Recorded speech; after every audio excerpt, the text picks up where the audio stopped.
Most people doing intermittent fasting skip breakfast and start eating around noon. But that's actually the worst timing for your metabolism. It works against your body's natural clock instead of with it. In a 2023 systematic review in Nutrients, they analyzed 14 studies. And they found that skipping breakfast can blunt your morning cortisol response, especially in people who are already metabolically stressed. This mistake reduces energy, slows fat metabolism, and disrupts hormones all day long. Meanwhile, insulin shuts down and hurts your sleep quality, all because of disrupted melatonin levels. The fix? Shift your fasting window earlier. Eat between 8 and 4 or 9 to 5. Make breakfast or lunch your biggest meal and finish dinner at least 3 hours before bed. You'll still get all the fasting benefits, but now your hormones, energy, and fat metabolism finally start working correctly. In this video, we'll break down why early time restricting eating triggers deeper metabolic benefits, how your body's internal clock controls fat burning hormones, and how to transition from the classic 12 to 8 schedule without losing the convenience of fasting. And if shifting your eating window is impossible, I'll show you the science-backed ways to minimize the downside and still make fasting work for you. You see, your metabolism runs on a circadian rhythm, an internal 24-hour clock that governs when hormones like cortisol and melatonin rise and fall. Cortisol peaks in the morning to help you wake up and mobilize energy. Melatonin rises at night to prepare your body for rest.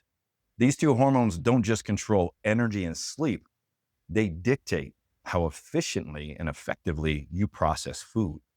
When you skip breakfast, you're telling your metabolism to stay in overnight fasting mode, even though your body is primed to start burning fuel.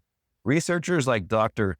Sachin Panda and Dr. Courtney Peterson called this circadian misalignment. And their work on time-restricted eating shows that when you eat can matter just as much as what you eat. When you eat late at night, melatonin suppresses insulin secretion, keeping blood sugar higher for longer and slowing fat oxidation. That's why late night eating consistently links to poor metabolic health. The Nutrients Review found that skipping breakfast reduced morning cortisol, a marker of HPA axis dysfunction tied to fatigue and weight gain, while dinner skipping preserved healthy cortisol patterns. Another study in clock and sleep compared early versus late time restricted eating, and the study showed that metabolism has its own rhythm independent of calories. Even when calorie intake was identical, people who ate earlier had better insulin sensitivity, lower body weight, and improved fat oxidation. Ramadan studies compare this too. Late night eating flattens or shifts cortisol patterns and rhythms, while early time restricted eating restores healthy hormone balance and improves glucose control, inflammation, and sleep quality. In plain English, your metabolism runs best in daylight and fights you after dark. Now, there are genetic night owls, people who have later chronotypes, who generally function better on delayed schedules, but most of us aren't true night owls. We've just trained ourselves to eat late out of a habit or convenience. So how do you actually apply this? Think of fasting not just in hours, but in alignment. An 8-hour eating window from 8 a.m. to 4 p.m. or a 9 a.m. to 5 p.m. is ideal.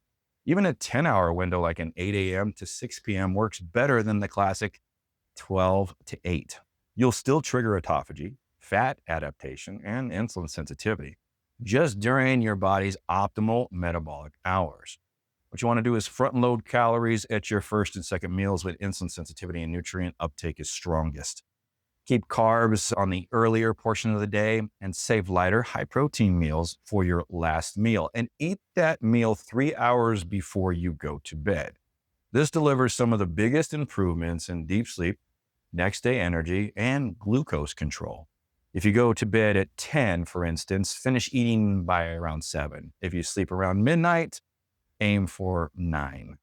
Light exposure also plays a huge role. Try to get sunlight in your eyes within 30 minutes of waking up. It anchors your cortisol rhythm and signals daytime to your body's internal clock.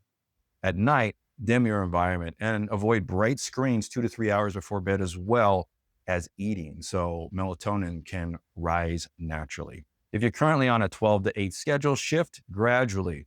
Move your window 30 minutes earlier each week. For instance, 11:30 to 7:30, then 11 to 7, then 10:30 to 6:30. This smooth transition will help digestion and hunger cues adapt naturally. Now, there are some of you who can't pull an earlier window. You still have options. Here's some science-backed tools for you to use or try. And you don't need to use all of these. Just pick one that fits your situation. Take a 10 to 15-minute walk before or after your last meal. This might be the single most effective intervention for late eaters because it dramatically improves glucose clearance, aids digestion before sleep, and costs nothing. Taking apple cider vinegar, 1 to 2 tablespoons before your evening meal. This can help blunt the glucose spike coming from that last late meal by improving insulin sensitivity. Try magnesium glycinate, 200 to 400 milligrams, an hour before bed to help promote relaxation and GABA signaling. Then you have berberine, 500 milligrams with your evening meal. This supports glucose control and may help realign clock gene expression. Then we have melatonin at 3 milligrams about 3 hours before bed. This can help to support sleep and circadian recovery. Finally, glycine at 1 to 3 grams. Start on the lower dose on this before bed. Can improve deep sleep and circadian patterns. Even if you aren't eating earlier, make dinner lighter and higher in protein. Keep your sleep environment dark and cool, and avoid alcohol close to bedtime. Most importantly, keep your schedule consistent. Your body adapts to rhythm, even if your rhythm isn't perfect.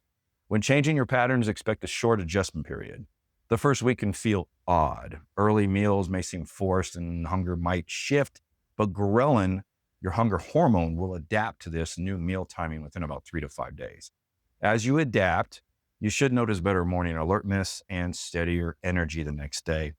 Sleep quality should improve within about a week, and metabolic markers like insulin sensitivity should strengthen over weeks. This isn't about perfection. Life happens. Social dinners, travel, late nights. The goal is rhythm. Try and align your eating with your body's natural clock most of the time, and the benefits will just build. In short, intermittent fasting works, but timing is just as powerful as duration. Skipping breakfast and eating late works against your natural cortisol and melatonin rhythms.